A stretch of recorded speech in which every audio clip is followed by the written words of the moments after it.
Stepping up to the couch, it's Brian, who led the league last season in cracked screens. But with his new athletic case, it looks like that won't be the case. Touchdown, Brian!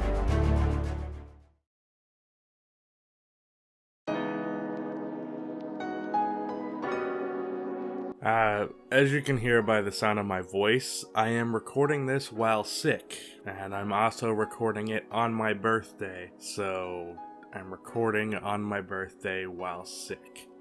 So, if that's not enough a reason for you to subscribe, then you're kind of an asshole. But anyways, if you are familiar with this channel, you would know that I am a Chicago Bulls fan. And if you are a Chicago Bulls fan, you would know that being a fan of the Bulls can be a bit of an emotional roller coaster. In the past few seasons, the main emotion that Bulls fans have been feeling are sadness and anger. Sadness for the fact that the team is just bad at the moment, and a lot of anger towards the front office. Now, you've read the title, so you obviously know how I feel about this anger towards the front office. But before we get to that, I would just like to say that I have been on the other side of this before. I definitely used to hate on the front office relentlessly. I made this video, which has the worst thumbnail of all time. In the past, I have very much been in the firegarpax boat. But upon examining the 2017 offseason up until the present, I think just saying firegarpax is way too simple of a solution, and actually not a solution at all. So we're going to look at the front office moves from past to present, and I will tell you why I think the Bulls front office has actually done a great job as of late.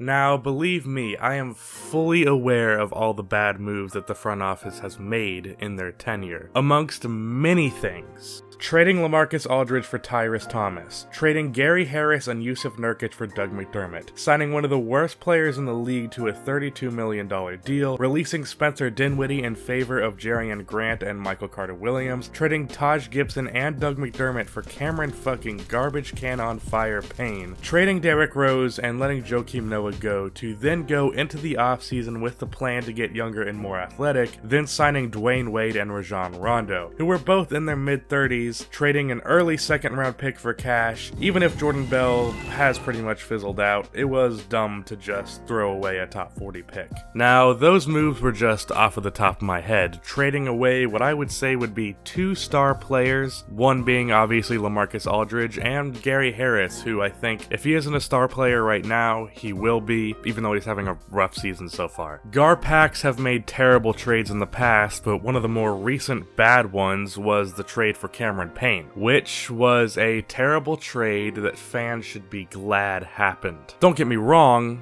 the trade was awful, but in a way, I'm very glad it happened, because this move was very much a Gar Forman move. He was really high on Cameron Payne, thought he could be a star point guard in the NBA, when in reality, he couldn't even be a third-string point guard in China. Since this move was made, Forman has lost a lot of the pull that he had in the front office. And since then, the Bulls have made great move after great move, because the front office was now run by John Paxson fully. That is the biggest thing that I want you to take away from this video. Gar Forman, bad GM. John Paxson, good GM. Since Pax has become the main face of the front office, since he's become the guy facilitating all of the moves, he has done an A+ job. No, I'm not gonna try to undersell this to appeal to the Paxson haters. He hasn't done just an okay job or even just a good one. He has done a great job. Let's go down the list. The Jimmy Butler trade. Home fucking run. The trade was not without its flaws, giving up the 16th 15th pick when it seemed unnecessary, but Lauri Markkanen and Zach LaVine are great young players. They traded the 38th pick in the draft for cash, which looks bad on the surface, and I did say it was dumb, but Jordan Bell, who was taken 38, has already fizzled out. He wasn't actually that good, the Warriors system was just that good. So ultimately, that trade looks like it didn't matter that much, bad move or no. In the offseason, the Bulls picked up David Nwaba, Justin Holiday, and Ryan Arcidiacono. Nwaba was good for the year that the Bulls had him, but they let him go, and he's gone back down to mediocrity on the Cavs. So again, a pretty non-consequential move. Arcidiacono has been a great backup for the Bulls this year. His stats certainly aren't eye-popping, but he plays hard, shoots the ball well, and knows his role. Holiday was pretty meh in Chicago, but we will get into why that ends up being a good move in a second. The next big move was re-signing Cristiano Felicio to a 4-year, $32 million contract, and well, I can't sugarcoat it, that was a bad move.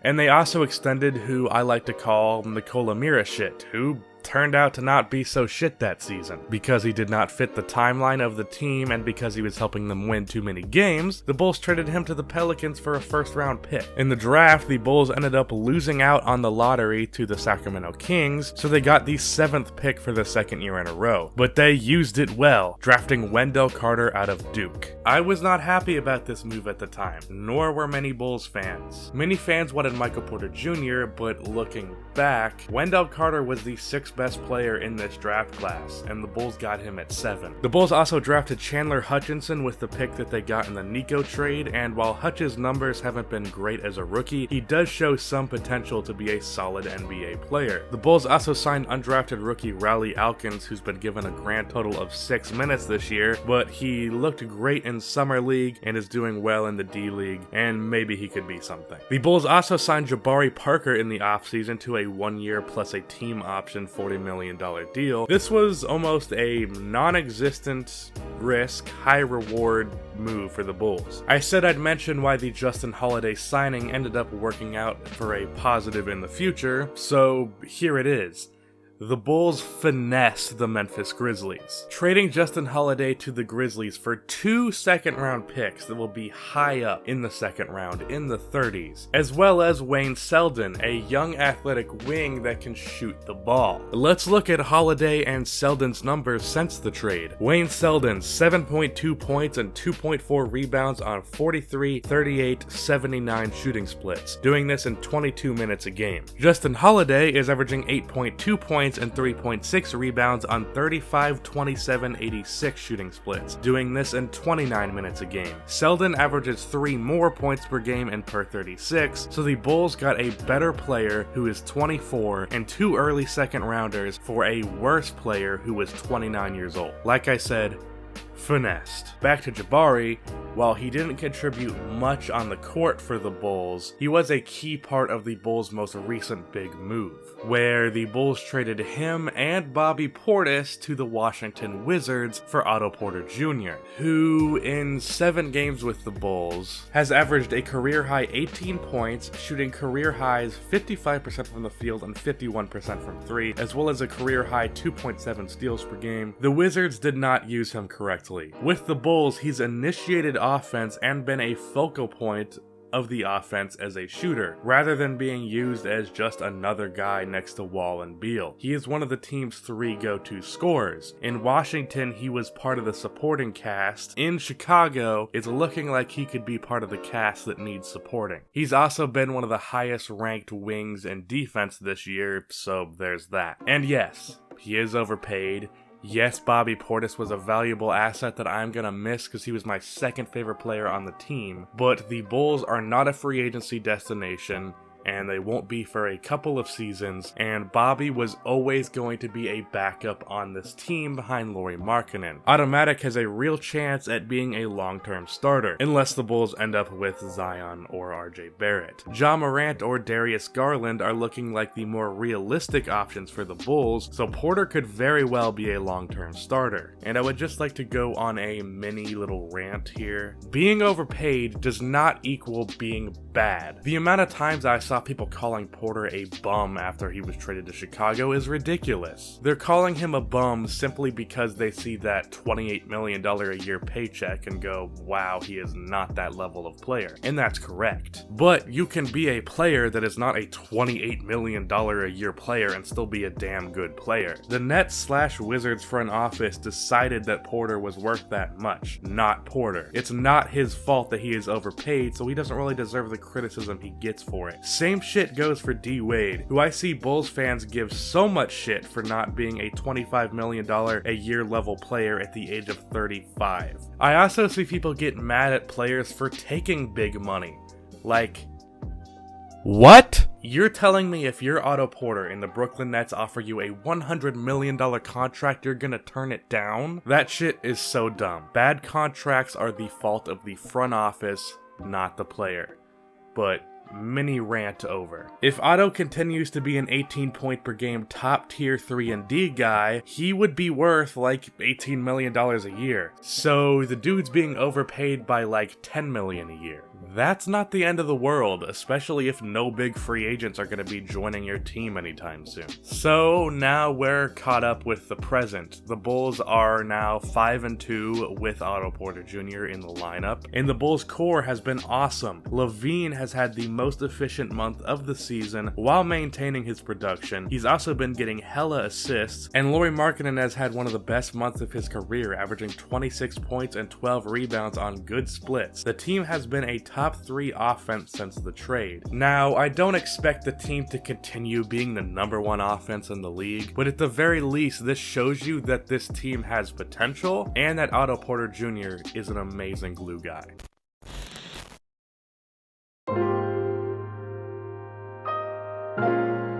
So, let's look at how far the Bulls have come in 2 years. The Bulls traded a 27-year-old star who was not leading the team anywhere in exchange for 2 young star players in Zach LaVine and Lauri Markkanen. LaVine is a 23 point per game shooter on solid shooting splits. Lauri is a near double-double stretch 4, averaging 19.4 points at the age of 21, also on solid shooting splits. If Lauri continues to average 19 and 9 as well as 2.5 3-pointers a game for the season, he will be the only player in NBA history to do that. Both, by the way, also averaging more points per game than Jimmy Butler. They then drafted the best player available in Wendell Carter when there was a lot of pressure for them to take OPJ, but they went against the masses and were right. Then they got a great building block for the future in Otto Porter Jr. In 2 seasons, the Bulls have added 3 potential young star players in Zach, Lauri, and Wendell, as well as some great depth in Denzel Valentine, Chris Dunn, Wayne Selden, and Otto Porter Jr. And as of right now, the Bulls are on pace to get a top 5 pick. And another quick mini rant for those that are mad that the Bulls are not losing more games and they don't have the worst record in the league. 1, look up how the new draft lottery odds work. And 2, the Bulls have a 4-game cushion on the Atlanta Hawks, who have also been winning a lot of games as of late. So the Bulls will almost certainly be in the top 4, and at the very least top 5. In the last 2 years, the front office has been killing it. Stop complaining because there is nothing to complain about. This is a rebuild. You have to lose for a while in order to win. That's how the NBA works. This impatience that fans seem to have towards this team must be laughable to other NBA fan bases. The Suns and Magic have been rebuilding for half a decade now. The Sixers, that are now a contender 2 years into their rebuild, you know how many players currently on the team they had 2 years into their rebuild?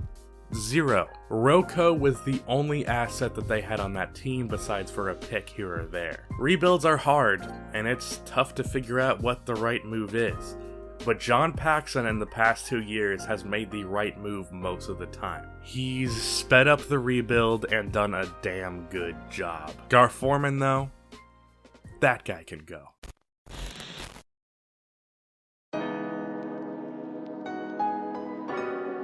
As you can see, I have this shit. That's the reason I haven't uploaded a while if you saw my community post. I've been setting this up as well as getting work done on the Goatmentary. I'm making a lot of progress and getting it out by the end of March is plausible. Not setting an actual deadline, because last time I set it for last summer and here we are now, but just wanted to let you know progress is being made, and also please let me know what you think of this, unless you think it's bad, because if so, I don't want to hear it because I spent a lot of money on this. So just tell me this is awesome, because it is. That's the end of this video. Please be sure to like and subscribe for more NBA content like this, and cue the outro music.